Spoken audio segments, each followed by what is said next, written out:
But if the folks who aren't here, I can send it over to them.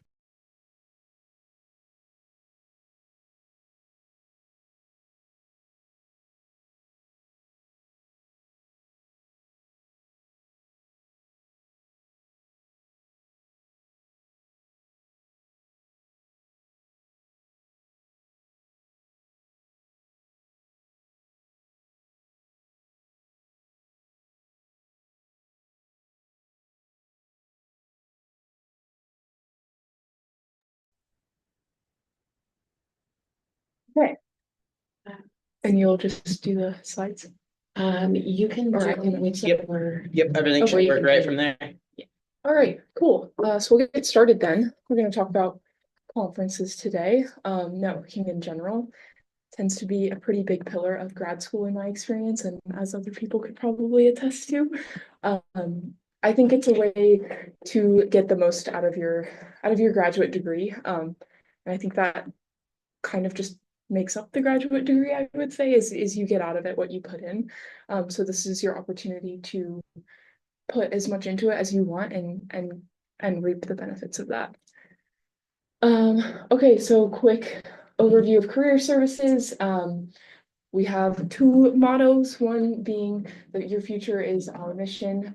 So we are here to help you with any career or professional driven area, resumes, cover letters, etc.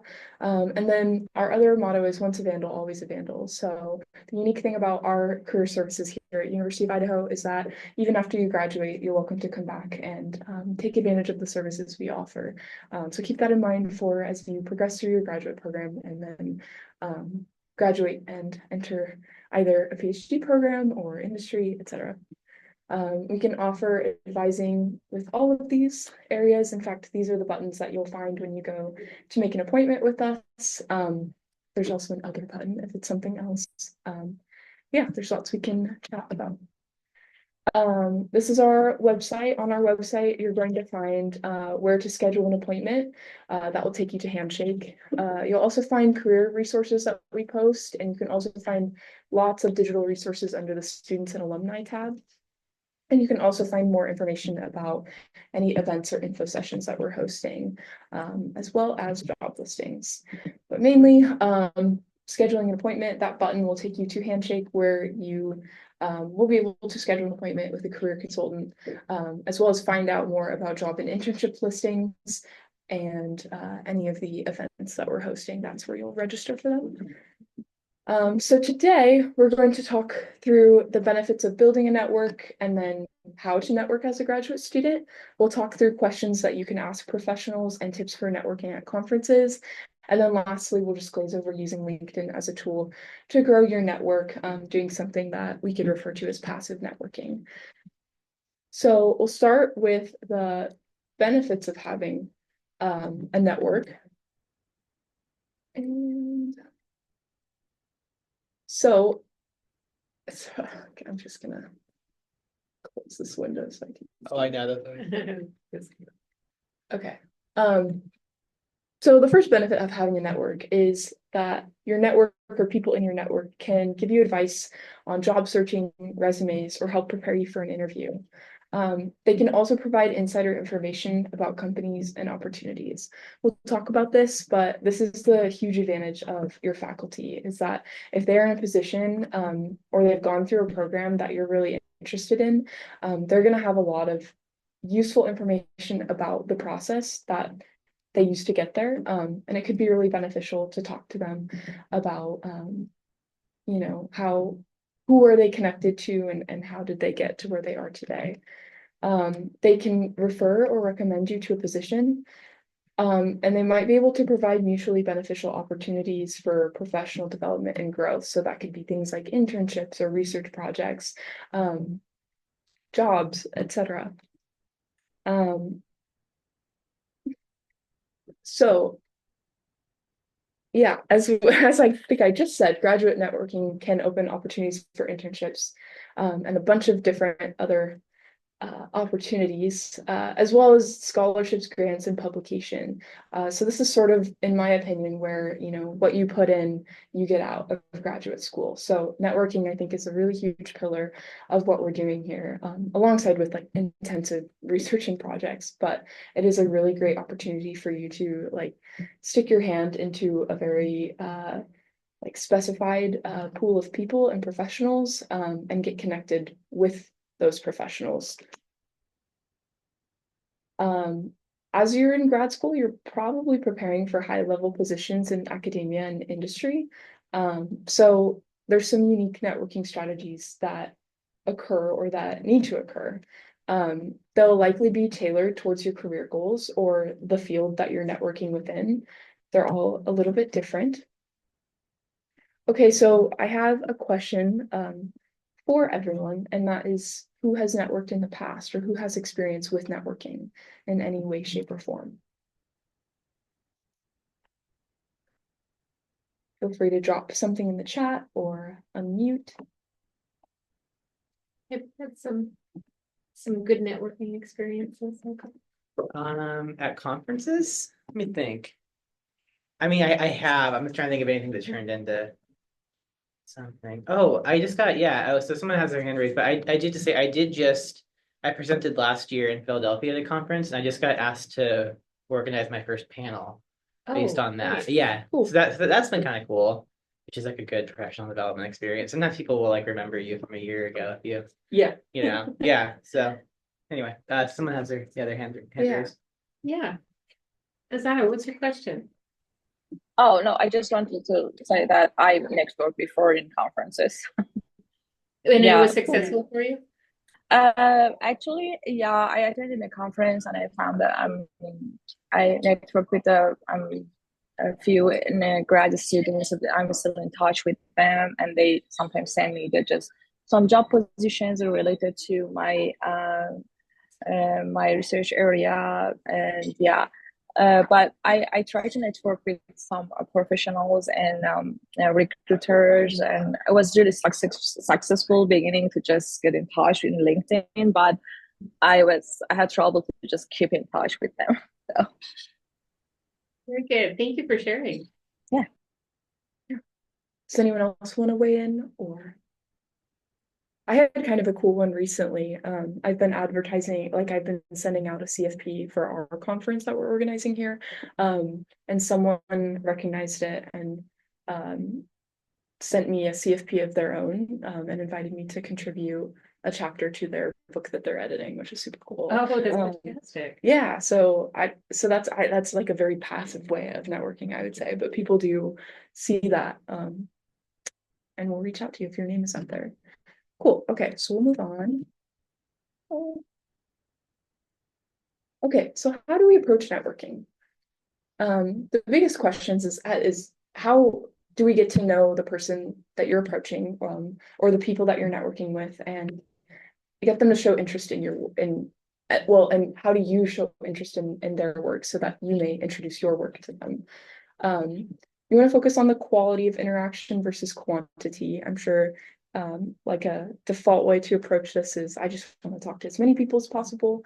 But if you're not having meaningful interactions with them, I think it will help you less than if you focus on having a few really good conversations with some people that your interests really align with.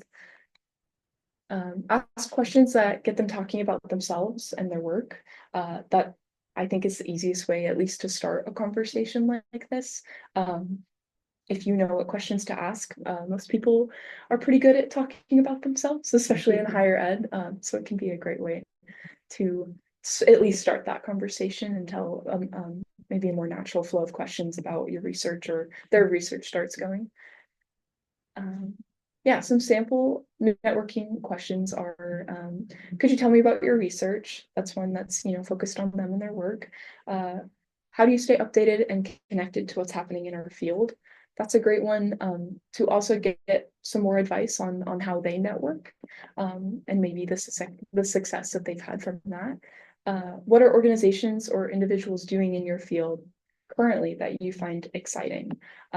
this could also open your network up so that you are aware of other people in the field that you can potentially look, have an intentional conversation with if you ever meet them or reach out to them, and or just know about them, I think is important as well. And then peer-oriented questions can be, what are challenges that you find in the field, or asking about opportunities for collaboration, etc. Those are a few you can try. Have either of you had any like a go-to question to ask folks? I really like asking people about their work. Mhm. I think, the thing that I always need to remember is to introduce myself. Mhm. And talk a little bit about what I'm doing. But just asking people about their work can sometimes really get that conversation rolling. Mhm. Yeah. Do you have one? I don't think I have a go-to. I'm sorry. I That's don't think I okay. do. Yeah. I Yeah. was just thinking, I'm like, do I have a go-to? Not really. Yeah. I usually just scribble something down. Yeah. Like while I'm watching someone talk. That's fair. Yeah. Yeah. Yeah. I think I also like asking people about their work, especially if they're working in like a science. I think it's really Mhm. interesting to me to learn about that. And the way that they explain it is really, really interesting. Definitely across disciplines.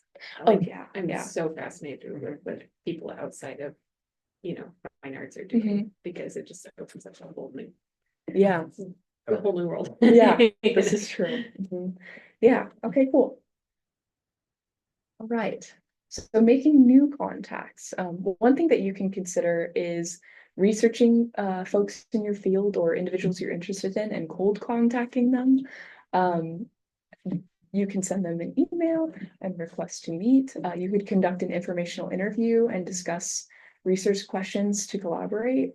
Basically, those sample questions we had on the previous slide, that could be something, those could be questions you ask in an informational interview as well. And we'll talk about other questions that could happen during that as in addition to those sample ones. Why are you interested in the job and the company is one that you might ask if you're researching and cold contacting these individuals. And then if you're interested in industry, it's a good idea to seek advice from people who are working outside of academia, and maybe expanding your network to include those professionals as well, so that you have people who can offer you advice on the career paths that you're wanting to take. And you can kind of learn from people who have been in the same places that you want to go, if that makes sense. So here's an example of how you could cold contact or email someone. So it's really just, introducing how you came across your work, why you're interested in that work, and maybe an invitation to talk further about it over a meeting. And I think this is one way to do it. There are probably other ways. There are definitely other ways to word this that are maybe more suited to you or the field or the individual. But that's a good way to start, a good way to introduce yourself. You could ask if they might be willing to meet for a cup of coffee sometime to ask a few questions. You could say, wouldn't mind if I picked your brain on some ways to set myself up for success, or asking some other specific question about advice or things they did that helped them get where they are. These are some ways you could conclude that sentence. You might, if they're not in a physical location where they could meet you for a cup of coffee, maybe inviting them to join a Zoom meeting could be a good idea. Yeah. I just had a thought. I'm just gonna say you asked me earlier, and I did actually cold email someone Okay. last week for a cup of coffee. Oh, And cool. I was just very I think sometimes people try to dance around how they found them. I was just I was very upfront. I was Yeah. I found you on a website that your work was on. It seems really relevant because I'm also organizing a conference right now. And I was and I've seen you around town and you're a very distinct looking person. And they are, and I just was very upfront. And then I just offered to buy him a cup of coffee, Yeah. and it was honestly an awesome meeting, Oh, but cool. I just Yeah. had to I didn't try to dance around it. I was just yeah, I stalked you on the internet a little bit. And honestly, everything you're doing seems super relevant to what I'm trying to do. Mhm. And would you want to get a cup of coffee? And I think honesty too is just sometimes people kind of they get like a little embarrassed or something, I think. Yeah. And it's like such a part of how you network though. It is Yeah. so You how know? we do things now. And- Yeah. And I think it's just fine to be upfront about it and Mhm. forthright. Yeah. I also said in the email, I was like, I'm pretty sure you live in town, and I'm so sorry if like this is not the case, this is actually really weird, and you're not someone who lives in town, you know? And they were like, I'm pretty sure it's me. Like anyway, I'm just, I think like that kind of level of honesty, like it can maybe even be endearing to people, Yeah. you know? So Yeah. yeah. I would add on to that also, personally, like as an introvert, like a note on being an introvert and extrovert, because I know maybe if you're more introverted, as I am, networking can be kind of a daunting thing sometimes. It can be a little socially exhausting. I do find a lot of comfort in cold contacting, like in the form of an email, though, because you have a lot of control over that conversation, like how you start that conversation. Mhm. That's something you can process your thoughts and write something out.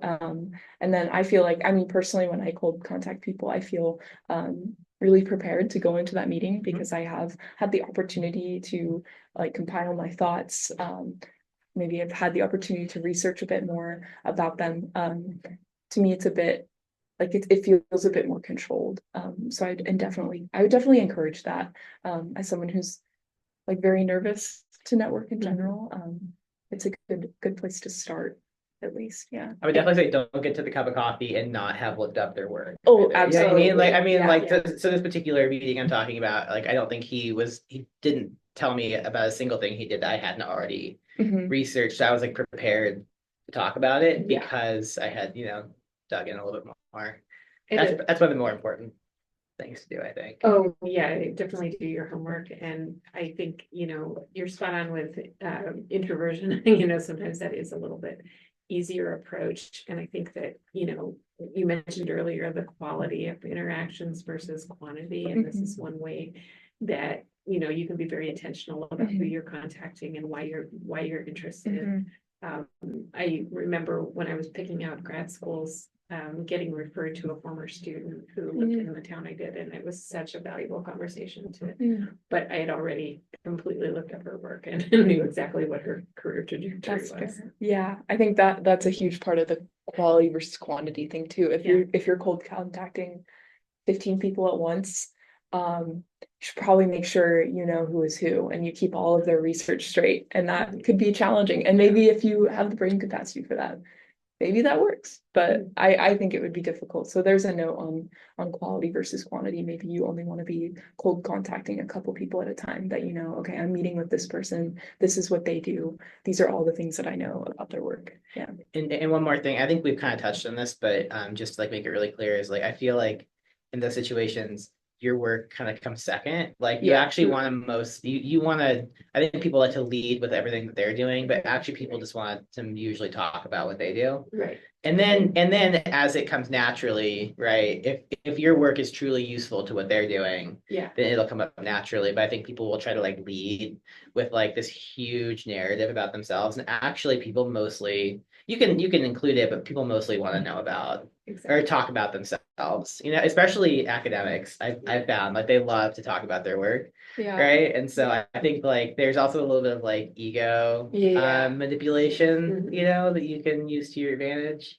I don't know. And I feel Maybe like I'm not totally right about that, but No, I've no. found that to be kind of a yeah. technique I use for sure. I would definitely agree with that. And I think we'll talk about that in a second, but like making it super obvious, especially during an informational interview, that you're not looking for a job is super important. And I think if Yeah. you're starting with like this huge, introduction to yourself and your work, it can feel more like a pitch Mhm. for work rather than your motive being to learn from them.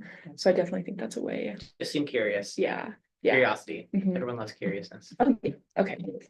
Okay, so informational interviews, you can contact them and ask to set up a 30-minute meeting or phone conversation.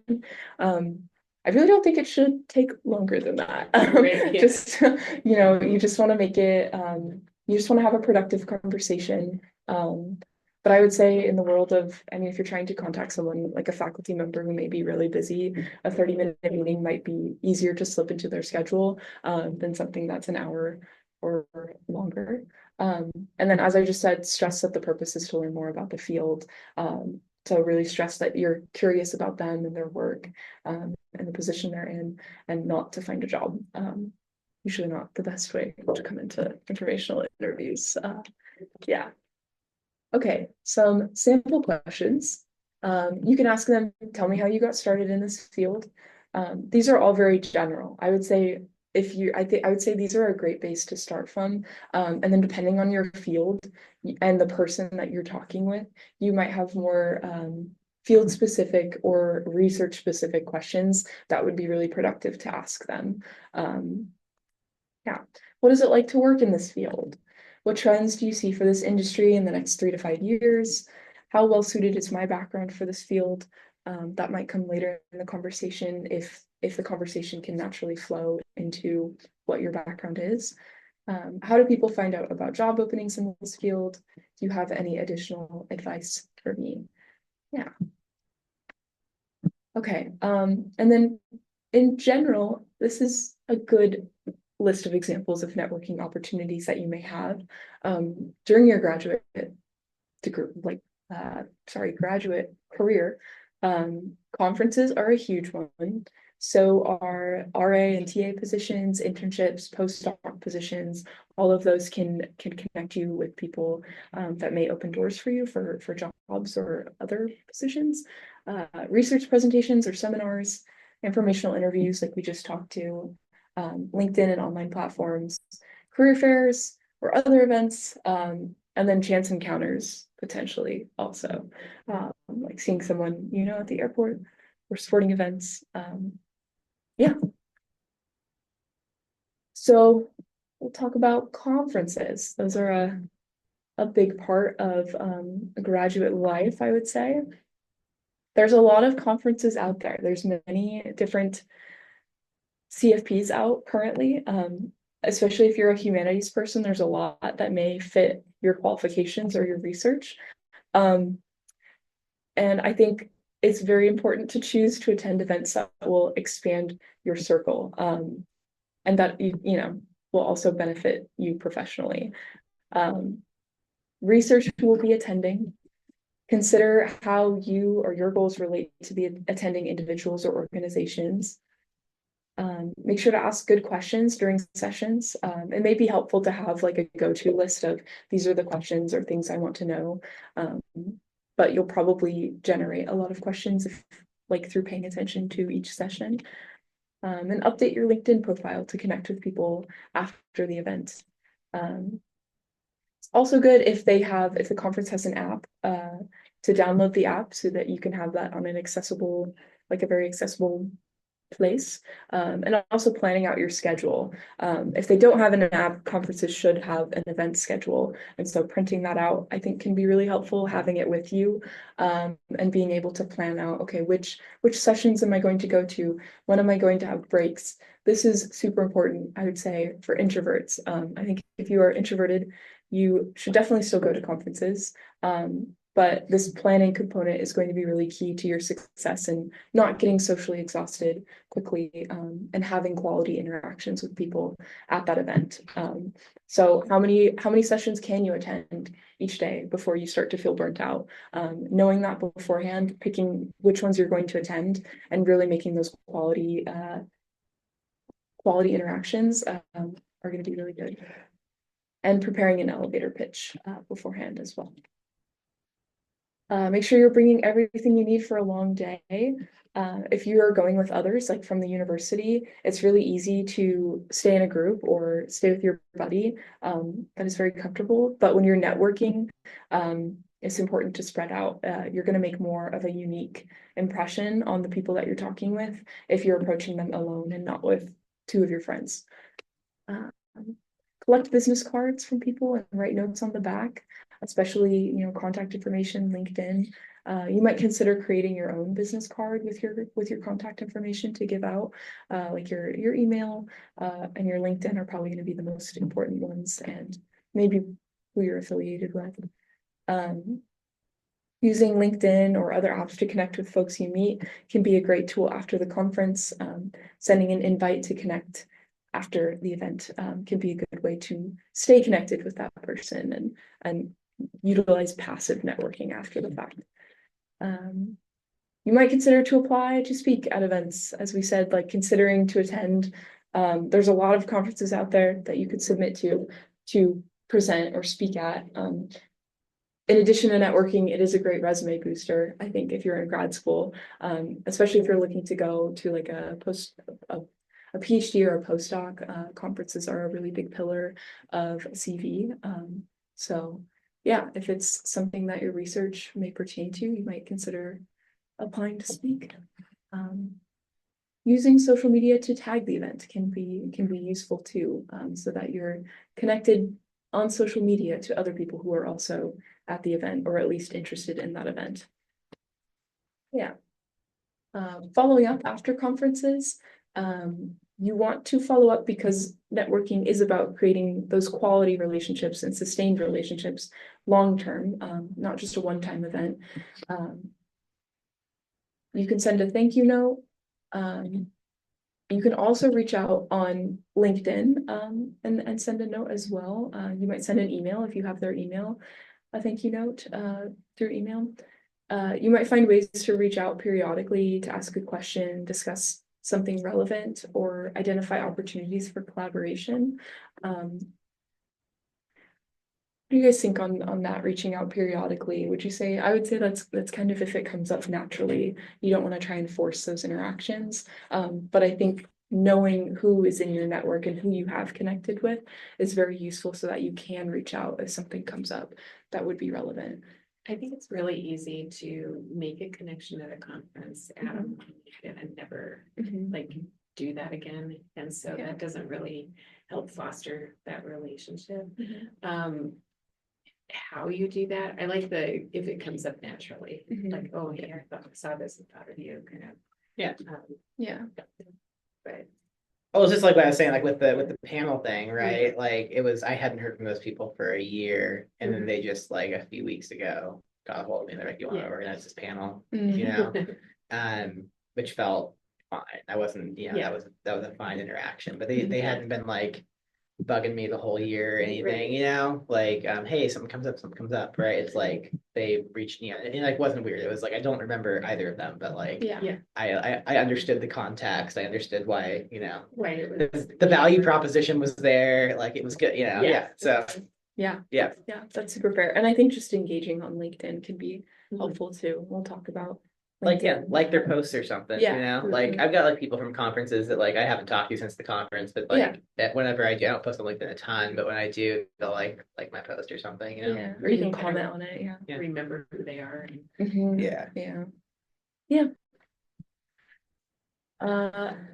Reminders for the conference. Most people at the conference are in the same shoes as you. So, if you're worrying about connecting with people or networking, the chances are that some other folks are a bit nervous about it as well, which is a little bit comforting. You're not the only one in that boat. People do love to give advice and share success, which is why it's good to ask them about them. It's just a good conversation starter, and it's helpful to be able to follow back on that. This is all about learning more and meeting people. The added part would be the opportunities that come with it, of course. But I would say the meeting people and learning more are the two biggest advantages of going to a conference as a graduate student. Okay, so in terms of LinkedIn, we've talked about that's a way to kind of passively network. You can like the posts of people that you've connected with at past conferences, but you want to make sure that your LinkedIn is updated so that people can tell who you are when you connect with them and are able to contact you and get a response. So I think creating a profile and keeping it updated is the first thing to do. Making sure that you have a picture that is clear, that someone could recognize you. Like if someone had never met you before and saw you in a dark room, they would be able to tell it was you from just seeing your LinkedIn profile. You can use it to connect with Vandal alumni in your field. If you go to the University of Idaho LinkedIn page, you can actually search the alumni, find out what industries they're in, find out what companies they're working for. You can connect, as we just said, with employers and ask questions, seeking out endorsements and keeping up to date with your favorite organizations and groups or other things you can use this for. I would, a note on that, I think we didn't say it directly, but making sure that you're engaging with LinkedIn regularly. So posting at least once a month, I think is a good idea, just so people know that you're active and that if they reach out to you, you will most likely respond. Liking posts, resharing posts is a good way to show engagement as well. Yeah. That's all. And that is, that about section, Uh-huh. being really purposeful about like the first 3 lines of your about section, Mhm. because that's the thing that automatically pops up. And The search. yeah, and it doesn't have to be just all business. It can be a little bit about you, just kind of showing your personality a little bit. But I think one thing that our associate director does very well on her LinkedIn page is in her title, she puts a little snippet about what she does, and it just gives a little bit more information for your LinkedIn page. So. Yeah, I do really like that. Yeah, that's with the tagline, I think having more than just graduate student is super important because you want the part that tagline is also searchable. So having something that's specific and unique to what you're doing can be really helpful to help people find you. Yeah. Cool. Okay. Are there any questions or things that we want to talk about more? And you can feel free to unmute or put them in the chat if you like, but we're happy to answer any lingering questions that you have about either conferences or just connecting with people.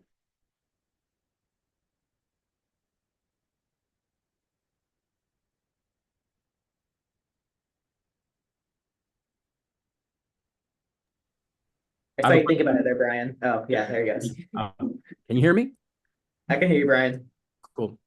So my question is about the business cards, right? So I'm a little bit like sometimes like well, I don't know. I don't know if business cards are still a thing, but there's some people would give out like their digital cards via their phone, their apps. Is that something that um is widespread and accepted in the industry and especially in conferences and seminars that you go to? But Brian, I would say just do the Brian worked in cogs with us, so I know Brian. So Brian, just do the paper card. I think. Really? I don't think I mean, I've been to a lot of conferences, and like if somebody, I've never seen someone do that, and I probably would like not keep track of it if they did. But I come back with like a big stack of business cards usually, and they live on my desk for a while. So Okay, yeah, great. and also we can help you get business cards if you want, Brian. Okay, thanks. You want some help with that? I can get you some cards, man. I've never had a business card my whole time. Come and talk to me. I can help you get some business cards printed. Yeah. Thanks, Okay. man. Yeah, of course. I really like the business cards because I can jot notes on them. Yeah. And that's really helpful. That's true. Sometimes like the person or the person themselves will like write something on the back of the business card, which makes it much more special, I think, Yeah. It just jogs your memory a little Yeah. bit. Well, to me, I'm very task oriented. And so this does like, if I'm wanting to reach out or follow up, that is like a physical reminder of a task that I need to do. Yeah.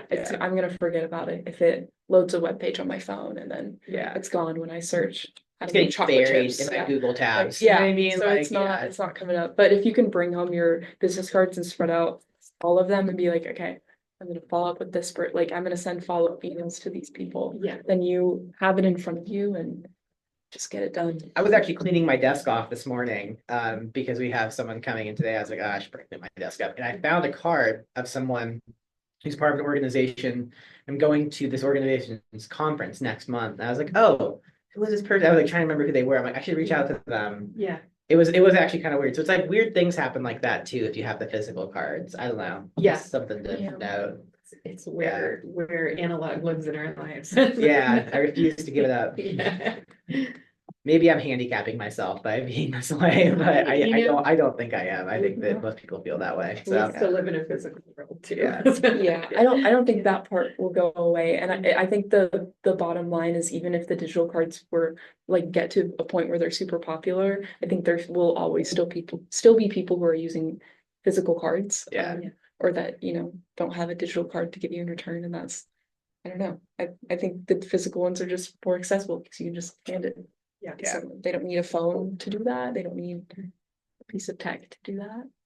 Yeah, I guess the reason why I asked is because when I went to this conference last year, there was were some people who would ask if I have a digital card rather than, Interesting. and I didn't have like a physical business card at that time. And so some people would ask like, do you have a digital one? So I guess maybe do both. You could do both, sure. Yeah. Yeah, I've seen a few students trying or like playing around a little bit with the QR codes on their phone when they go to the career fair. I agree. I think you're more likely to keep track of things that are in your hand, but doing both wouldn't hurt. Thank you. The prom red. Any other questions?